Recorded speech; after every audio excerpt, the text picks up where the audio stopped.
Turning up this podcast night. Dance to the rhythm, let it flow. Here comes the ripple effect, let's go. Welcome to the... It's the ripple effect, everybody. Welcome, everybody. What's going on, Thank you. fellas? Yeah, good day. Raymond, welcome, Raymond Stover. Hi, Ray. Hey, thank you, Noah. Noah Cease. Noah Cease. Gene Grosset. Yeah, buddy. Let's go. What's going on, guys? All right, well, Ray and I have known each other for... It's a 2015? long time. No, it was, Oh, no, it was way 2007. before 2015. So I started with TouchStar Software in 2002. It was late 2002, November, December, somewhere in that range. And then I was employee number 6 or 7, if I recall right. And then Ray came in employee 9, I believe. I think he was right after me, or 2 after me, one or the other. But so Raymond and I worked at this company called TouchStar Software, right? TouchStar Software installed what they call TDM dialers or T1 interface dialers all over the world, right? In the UK, India, France, South America, Central America. And what do those things do? These are Just they're some- call center machines that organize call information, Oh. right? So if you call inbound to Chase, for example, it's coming into a server, and that server's got an interface card, and that interface card's got T1s in it that plug into the telephone system of our country. All right. All the phone numbers are associated to these plugs that come into the box. And then engineers like us will put in rules and say, okay, if it's calling in on this particular number, route to this group of people, they can help you with your credit card. Okay. All right. It's called routing system. Right. Right. Does call recording, does a bunch of other stuff too. Like it'll pull up customer information in a CRM. But you'll know exactly who you're talking to, what the conversations were you had 6 months ago were, right? So credit card companies are a great example because they have a long history of call information, history of a customer, and then all the interactions with that customer, right? So if it's somebody like a human being's on the phone, you can make decisions like this guy wants to pay his bill, but last 3 times is checked in clear, right? Stuff Right. like that.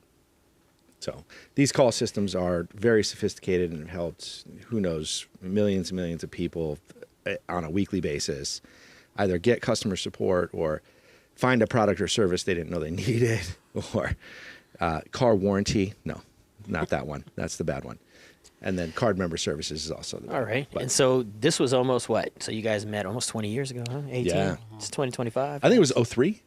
What? I think it was 2003 I met this guy, 2004 maybe. I didn't do my background research on her. That's okay, man. It Oh, was so further than that, huh? He did. So we've known each other 20 years, Yeah. and we've come and gone in business together. Like he left TouchStar, I was asked to leave TouchStar. Actually, he stayed with TouchStar through some of the merger, right? And then you went to a different competitor. You were W2 with that competitor, and then again a third competitor, right? And then Raymond found himself kind of having conversations again, and I was like, "What do you think about doing MyCallCloud stuff?" You know, he knows a lot of people. We know a lot of stuff. We know a lot of engineering. So I started MyCallCloud in my basement, right, in 2011 with $800 and 2 used servers, or 8 used servers I bought off Craigslist. I racked them in the colo. But before that, I actually had 2 servers that were running 2 different call centers, right? And, I would download a movie, and all of a sudden they wouldn't get voice quality. And they would call me, hey, my voice is messed up. I'm like, okay, it'll be 38 seconds. Just wait. It'll clear up. Like, what? So anyway, we got ourselves into our first colo location, our first data center in 2012. And after that, we just slowly grew. And then Ray has been with us. I think it's 8 years, Ray. I think it's 8 years. So Yep, here at 2016, 2017, somewhere in that time frame, Ray hopped on. And ever since, we've been growing slow and having a lot of fun and creating incredible solutions. Right. Database. Yeah, this is fun. Like Yeah. I said before we got started, I was like, this is the side of business and relationships that too many times nowadays people don't see, right? Because we Yeah. see social media and, everyone sees the cars and the planes and the houses. Oh, yeah. And you know what I mean? And the views and everything. And they're always trying to sell you a business. We'll just, plug and play. Come on in. We'll build you a business. But what they don't, tell you is like, this is what it takes to really have a business. Yeah. Backgrounds, relationships. You actually have tools in that tool chest that you've developed throughout the years that you can offer a service and actually provide Exactly. meaningful solutions to people. Man, I think that's cool. Like It is cool. people don't, like, these younger generations don't hear these stories. They don't Yeah. see this side of it. It's like the dark side of the moon, man. Nobody sees this side of business anymore, because all we see is, the planes. influencers. Yeah. And like, this other side, they're selling them a dream. So I'm real eager, I want to hear a little more, you know what I mean? Even though I know you guys and I know what you do, I don't know, the details. Obviously I didn't know your relationship. That's super cool, man. Yeah, so we right now, currently, we've got about 160 servers down in Denver. Right. So that was a good little growth over the last 13, 14 years. We've put together a nice array of equipment, and that equipment does things like listens to phone calls, routes them to the correct location, pops up a screen on an agent workstation in Costa Rica or Honduras or Denver or wherever that person is logged in. So sort of during this process of building MyCallCloud, I've known people in my past, like Ray, like Shad, my business partner, like Matt Scott, like Paul Otayo, and the other engineers that we have that are in the Philippines right now. I didn't know, but Paulo did, right? So these relationships branch out into secondary or tertiary relationships, and people that we can trust and build software and build solutions and work out complex issues, automate all kinds of weird, difficult things like FTP information in and out and reports. Stuff that is probably way too complicated for the audience that we address, but I think if a nerd runs across this conversation, he'll appreciate it, or she will. Oh, I'm sure. Yeah. Super cool. So we do that. So we put all this server hardware in. Raymond reaches out, or people reach out to Raymond, depending on what we're talking about, or social media stuff that we put on, or if we do a little ad campaign in Google Ads, then Ray might get some soft leads. Otherwise, it's a lot of Ray's relationships at this point, just reaching out, saying hello. Do you remember me from 10 years ago? Right. How's your call center? That kind of stuff. Yeah, let's expand a little bit on that. Like, what's Ray's backstory? Yeah. Again. My backstory, my backstory was, I was looking for an opportunity, a vehicle to help my wife with real estate and help with her real estate leads. And I'm like, my buddy Noah has access to a dialer. I hadn't really been following so close. I didn't realize you had grown your business so much. You're quiet. And so then from there, you would ask me, Ray, what are you doing for lunch today? Yeah. And that was pretty much it. We go and have lunch together, have some beers together. Yeah. It was a bit of a dive bar, and A tail feathers. That's right. And Really? Yeah, buddy. That's where the deals are made, right That's there. where a they're made, classy bud. joint. And the rest is history, right? Quality of life, get to sleep well at night. There's so many of our clients, I've seen so many of them come from large corporations that provide these dialer services. And they get the runaround. They don't get that personal attention. Sort of like you were saying, that small town look and Boutique. feel. Yeah, that's right. Yeah, you get the custom solutions that you need without the corporate pricing, the corporate overhead, and all the corporate Run around. excess. I was going to say another. Right. Yeah, we're familiar with that. Yeah. Long-term I think- contracts. I think everyone nowadays, in some way, shape, or form, is familiar with that type of service. Yeah, they It's are. like you call anywhere nowadays, and it's going to be AI generated responses. Yeah. There's no human interaction anymore, or human feel to Right. anything. So. And what year was that? When did you guys reconnect for MyCallCloud? Yeah, 2015, 2016. All right, so that was that All right. 15, 16 mark. Mm-hmm. Man. Yeah, and so many of the clients, it's like, I'm so glad I came here. I'm so glad, you reached out or we found you, because it's like a breath of fresh air over here. call support. And there's somebody there that picks Real up people. the phone. Real people, exactly. Yeah. Real people, real solutions. You know, when we get down to business, roll up our sleeves. We don't have to charge extra overhead. We don't have, you know, big corporate budgets that we have to maintain. Right. You know, we make sure that it happens for everyone. And how's your growth been? I mean, you said, you know, it started off, you know, Yeah, I would 2 say. servers. Now you up to I mean, how many? if we're looking at year to year, you know, we're probably 10 to 12% growth. It's pretty stable. Sometimes a little higher, sometimes a little lower, but Right. on average about 10 to 12%. So that growth rate for servers was probably, it followed probably pretty close to suit. Actually, we stayed a little bit above growth related to hardware that we had in place ready to put customers in. So Considering, you know, like with the new, you know, with the elections and everything, do you guys see any negatives or positives to moving forward? You know, there's a lot of companies right now that are worried about, you know, whatever it is, tariffs, Right. prices, and stuff like that. In your situation, like in your industry, do you see any negatives or positives right now coming into 2025? Are you? Great question. We saw a little bit of a slowdown right before the election. And I thought it was really surprising. I don't know, Noah, I what agree. your thoughts, but it's like right after the election, there was like no big mass chaos. And next thing you knew, the phone was ringing and people were like, hey, I need to set up a new system. Hey, I need to set up a new system. And right now, right, we're in the beginning of 2025. And it looks like people are, you know, there's some new laws that are coming into effect, right? There's the one-to-one there's Contact. marketing rules that are going into play All right. that are going to affect some outcomes for some of our customer base. All right. That's what he's talking about. Yeah, and I think that there's some people that are holding back. They're waiting to see once the Trump administration takes over what's going to happen in the business world. Yeah. And I think some people are just playing it close to their chest. They're not Right. making any big decisions because purchasing or subscribing with a call center solution provider, it's a core decision for your business oftentimes because that call center solution, it drives the calls in or out, and a lot of people I think are just holding back right now. But my prediction is 1 month from now the phone's going to be ringing again. We're going to be ramping up more Yeah. clients. Yeah. Right. And typically this time of year anyway, I mean, it's usually, you know, in the year, people see a slowdown. There's always like, you know, it depends on what industry, obviously. Like Sure. if you're, you know, sales and stuff like that, Christmas boots sales in the year. But, you Right. know, coming into this new year, you know.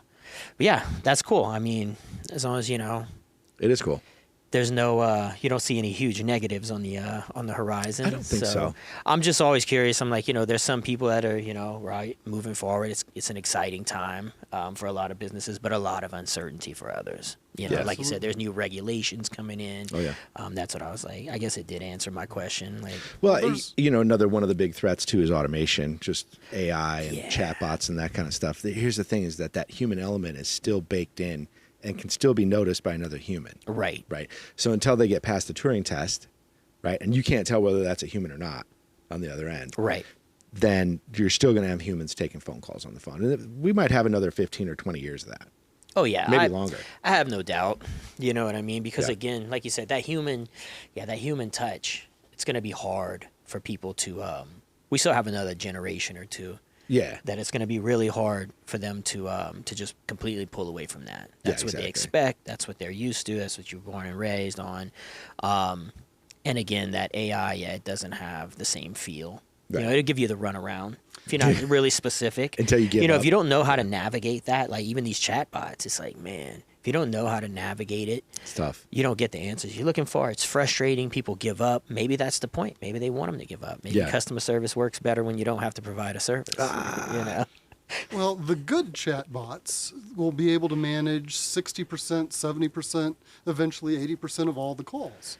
And then for the consumers that don't want to talk to that AI bot or they're dissatisfied, Right. they're going to get barged out and, you know, pushed over to the live agents, the real Oh, people. I've always kind of wondered that. So that's because like when you deal with these automated services and stuff like that, I'm like, at what point does it actually give me access, you know, Yeah. to a customer service rep, like a human customer You service actually rep? have to say. talk to a Sometimes human. like, oh my God, it's just on, and yeah, and then you get all frustrated. Like, man, I couldn't even get an actual person. So you think soon it'll be up to 80%, and then, you know, what it can't tackle and get through, then they'll send you on. Yeah. Right. Well, the Fortune 500 have deep pockets, and they can afford to, spend a lot of money to build quality AI bots to help screen through that 60, 70%. They're going to be leading the charge. Right. The small, medium-sized businesses, they're going to lag behind, and that's our sweet spot in the industry. True.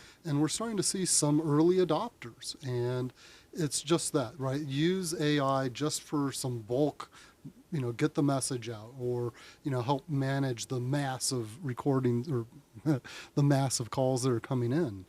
And there's a place for it, but not quite ready for prime time. Right. Yeah, not quite. Not quite. And to answer your question, if you're calling in, right, just like you said, Noah, say human or representative. Say representative 3 times, and it should barge you out and get you to the queue of real humans. Well, that's but that's the secret sauce, right? How there. to navigate the IVR. It's a weird time, man. Put all your chips on red. You don't know. Do I press 0? Is it going to get me anywhere? Sometimes it goes nowhere. There's nobody available to help you. Yeah, and then you're right back where you started. That's the thing. It's like, 10 minutes in, you got to call back. It's a in some ways like, oh, what a fun time, right? You know, everything's automated and it's efficient. But then I'm telling you, man, I think about my grandmother. She's 92. I'm like, what's it like when she gets on with these AI bots? You know? Exactly. Like, how do you navigate this, man? Right. It's almost impossible. She's like, but you guys just what told did you the secret. say? Hello? Ask for a representative. Human being. Oh my gosh, I didn't know that. Human, and then all of a sudden, one moment, we'll transfer you. I had no idea. Yeah. Or £0, like Oh, really? press 0 to talk to an operator. So a lot of the old systems would plan in for when people get impatient, every single call menu item, every element, all the recordings that you hear, all of them will have a £0 option, typically. Unless we're designing them. Then we'll just loop you back again. Oh, Welcome I'm to sorry, the we main didn't understand menu. your response. Please That's try the again. thing. Please try again. Loops you back. So how to navigate the IVR system is kind of a little bit of a industry secret, right? So maybe some people will catch this, maybe they won't, but we'll see. There you go. You got a little secret on here. Little secrets. So what's on the horizon though for MyCallCloud? I know I asked about the growth, but I mean, you guys working on, maybe not top secret. I don't want to know your the industry secrets, but I mean, No, all is good. We have a new agent script building tool that's coming to market. Pretty much fills any request that the call centers are asking us for. It's been vetted out by a couple of call centers now, so it's doing the difficult stuff such as the APIs and the lookups and the hang-ups, logic behind the scenes, and searching the for routing. things. Yeah, where should this call be routed? Because it can collect information along the way, and then it can make decisions later on based on the information that's been collected by that agent. And the agent doesn't have to really use their brain other than to ask the questions and select the right response. And then behind the scenes, that script makes the decision. Where does this call get transferred to? All they have to do is hit the transfer button. As long as the administrator properly built the script, off that consumer goes to the right location. and is this something that you guys are building in-house? These tools you're developing through your own IT team? Nice, man. Yeah. See, these are the things. I'm like, when we talk about these companies nowadays, like you can go on social media and they'll build you a Shopify store, right? Products are there. It's, buy this store. It's like, dude, people don't realize. There's a like lot of as you effort. grow and you want to evolve, you know what I mean? These are the things that you have to do. But it's doable. And it's doable. Yeah. But you have to have those, again, the tools. You guys Yeah. have the tools in your tool chest to, if you can't do it, then you know what it takes to get it done. You know the resources you need to get that done. Man, these are things that I don't think the next generation coming up, they don't realize this, Yeah. or they're not teaching this in school, right? We're all taught to be a cog in a machine. You're going to perform a task, but this entrepreneurial, way of thinking is just not, it's not broad, you know what I mean? They don't encourage it in school. I know. And so a lot of when I look at these companies that are for sale and I see it on social media, I'm thinking, man, how many thousands of people buy them, and then what? Yeah. What do you do then? Yeah. You don't even know, you got to write copy, and you're right, but marketing, they have to write copy, they have to constantly keep up with it. Yeah. Look at your business. You know, you've grown over the years, but you're developing tools, you know. It's like, you know, I've been involved, like, seeing other companies grow throughout the years, and they developed their own shopping carts before Shopify was around, before all these. You'd have to build these things to, like, suit your business, and that was a huge investment, you know. But once it was done, you could sell that company. That's right. Because these services weren't there. There wasn't a plug and play, you know. Cart management. Oh, man. Yeah. And that's tricky. Those carts You were know. tricky. I remember when Yahoo had a shopping site. Do you remember that? Yeah. And you could do a shopping cart through Yahoo. Yeah, that didn't last very long, did it? Yeah. And they're a gigantic behemoth. Yeah. With tons of money. But it's hard, you know, to develop these things that are customized to your, you know, obviously, like, to your company. You're building it. These are things that people don't see from the outside. You know, if you're not in it, and even people that work for companies don't realize the big picture. Like, what are we doing this for? Everybody's got a task, and, you know, y'all putting something into the puzzle. In the end, you come out with the end of the puzzle, right? This picture. It's like, people don't realize this. Well, you know? it's like a lot of customers. You know, they'll have similar challenges, right? And that's really cross industry. It's oil and gas, it's construction, it's paving, it's software design, it's engineering. But there's always these challenges that are pretty common, right? So if you start to build tools that manage some common challenges that can service thousands of customers, then you have an asset of value of the company that you can bring to market, Right. And really honestly offer a true service or product that multiple people can use. Like, for example, about 8 years ago, right before Ray came on, I wrote the first web phone for this open source platform and then gave it to the community. And then we got reached by lots of people domestically, and then a partner in Germany reached out and said, hey, we would like this. Can you install this for us? So stuff like that, you know. And elaborate, what's a web phone? So the web phone is like you have WhatsApp on your phone, right? It's not a real phone. Right. Right. It's a software telephone, right? And that software telephone can exist in the browser. So you can just go to a web browser and application, your phone yeah. is right there. Yeah. Right. So when an agent logs in, they'll get a connect to that phone. Now, Vicidal, the open source community, took that project and eventually rewrote it themselves on a different platform, a different back end, and those types of things. But I kind of pushed their hand to do that. Right. Because now people are like, oh, we'll just use Noah's thing and SIP-ML5 and whatever. But eventually they were like, we better just release it Right. to the community. So they did. So they released their web phone, which probably millions and millions of human beings use on a daily basis today. Dude, that's what's cool about that community too, like the tech community and IT, and just their willingness, you know what I mean, to, like, anytime somebody develops something, it's like, look, you guys check this out. Yeah. Put this out there. See how that works. GitHub. Yeah. GitHub. So we were running a call share or office share up in Henderson, Colorado, and this guy from Microsoft shows up. Remember that guy? So he was only here for the summer, July and August, and he rode his bike from Thornton across 104th to the office share in Henderson. So 104th and Highway 85, at that little Bell Creek neighborhood there. Yeah. And they were in the midst of buying GitHub. So GitHub is a repository of open softwares that exist throughout the world, and there's developers can contribute whatever they want to GitHub. Our audio switcher, video switcher runs on software that came from GitHub. Okay. So this guy was smart enough to craft into the APIs for Blackmagic, tie in all that stuff. Anyway, this guy comes to hide out in Colorado because he's the manager of the team that is buying GitHub. So he's hanging out there, just speaking of, like, how open source communities work. Right. He couldn't let anybody know that Microsoft was going to acquire GitHub because Microsoft and GitHub are kind of like oil and water. Right. Microsoft is a bunch of proprietary code. Right. They don't want people to know their secrets. Right. They don't want to know what bugs, you know. But what better way to, now you control everybody else's secrets. That's it. So now they own the source code for all the open source developers. Very typical of Across them, the world. You know. And all of a sudden, their operating system got so much better. Oh yeah. Didn't it? Imagine what they're not letting out. Yeah. Well, if they took that library, the LLM, right, of GitHub, and they threw it into an AI, which I probably guarantee they did, and they said, find all the code errors, make it better, and then apply it to our operating system. or apply it to Windows Right. Office. There you apply go. it to Microsoft Excel, Word. Apply the code changes to all these different code entities within our asset base. I guarantee Microsoft did something like that because their products have gotten so much better. Right. Their software is much more stable.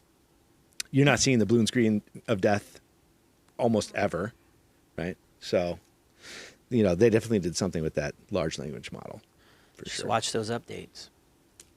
I can't Yeah. just watch those updates. Watch those. Wasn't that what it was? Their 360. Everything went down. Was that an yeah. update? Somebody, Well, what was it? yeah. Whatever. That was the airline update that they had subscribed to a third-party vendor for. Yeah. But Careful. I don't know. This technology game is. How do you guys think about that is, too? I mean, Noah and I talk about it, but like AI, how do you Ray, feel about that? why don't you talk about your AI class? Well, I almost think we should come back again to the ripple effect and talk a little bit Oh, more about AI. I would love that. I would love to just do a whole episode I about think AI. there's enough material and there's enough to talk Yeah. about. So yeah, maybe we save it. You know I what do. mean? We'll save it. But for you, thumbs up, thumbs down. I mean, Thumbs obviously, up. thumbs up. How about this? We were talking about earlier, and these younger generations, and with the advent of AI, and now it's right here before us. And everyone, your 92-year-old grandma can open her phone and she can utilize AI, whether she knows it or not, Right. and she can ask a question, and she can get a fairly authoritative answer that's Yeah. pretty darn good. And the youth that are coming up that don't understand a lot of the back ends, the work that's involved, well, AI is helping make that easy, and they're able to spin up solutions relatively quickly with relatively little knowledge, just good prompting and good oversight. AI can do a lot of heavy lifting for them. Yeah. From there, it's some commitment and hard work, and Oh, dude, I wrote a whole interface for a partner of ours, a client partner of ours, in about 6 hours, maybe 7, just prompting ChatGPT to give me different code. really. I didn't write any of it. Yeah. Zero. I plugged in some variable information. I've been on That was Grok all morning. Just same thing. Yeah. Question after question, elaborate, and you're like, man, how fun is that? I know. And I mean, look, you may not like the answers. Yeah. May not be the answer you're looking for, but it's the truth. Yeah. You know what I mean? I know. That was the other thing, I guess. You're looking at there's all these different AI sources, right? OpenAI, right? ChatGPT, Gemini, Grok. Yeah. Everybody's got theirs. We'll come back one day and talk about it. I'd like to go through them a little, but like, what's the most non-biased? Right. Now it's like pick your poison. You know what I mean? Like what Do you manipulation? want to talk to the biased one, Yeah. or you want What to talk manipulation would you like in your life? Because now it comes in an AI form. You know what I mean? what we will- form do you want? know? I want a little manipulation. Yeah, a do little you want more. liberal, conservative? What are you looking for here? You know what I mean? It's just funny to me. I'm like, man, I'm on there because I've been going back and forth too. I was asking Grok stuff and Gemini, and like all these, it's a fun time, but Yeah. even navigating that, you know what I mean? You're Yeah. like, man, you could just question after it elaborates on it, whatever you want. It's a fun thing. It is a fun thing. All right, Ray. I know you gotta. Yeah. You gotta scoot out of here. You have a 2:00. All good. Hey, no, I look forward to our next meeting. Yeah. And Yeah, let's let's lock something down, and like I would love to get into it with you, some AI, if that's something. Obviously, Sounds good. you had a class. And in the meantime, Yeah. I recommend, when you're asking Grok something or OpenAI, you go and ask another one of these AI engines the same question. Right. Compare the results. You've refined it. Now, what does this other engine have to say about this subject? And Yeah, it's compare funny. the two. I was you were doing asking that about today. those. I was asking about products, going into 2025, focused on a certain, female. And it's funny what one told me as opposed to Grok. It's almost like it was a weird dynamic. They were close, but how they ranked them, Sure. what they thought was going to be the trendier one, what to stay away from. It was just a funny thing to me. Very I could interesting. tell that there were politics involved in it, and we'll get more into that. You Yeah. know, but that's what I did. I was asking 3 of them today about the same industry, Oh, my what to gosh. focus on in 2025, and they all, they were. I felt a little biased in there. Yeah, you can Yeah. see a slant on each. A of little them. slant, you know what I mean? And I get it. I know some of it was like I was using like an animal-based product as opposed to an organic product. One's gonna push organic, the other one was okay with Right. animal-based. Animal-based. Granted, you went through some testing, but it was just funny to me. Like, one was like, stay away from it altogether, and this one's like, I open wonder to if the you can idea. change the It's voice just of the AI. I mean, we're going to say this for later, but you have to run, right? Yeah. Ray, we'll Yeah. catch up to you My guy. in a week or two. It was a pleasure. Ripple out, everybody. Thank you, Jim. Later, guys. See you guys soon.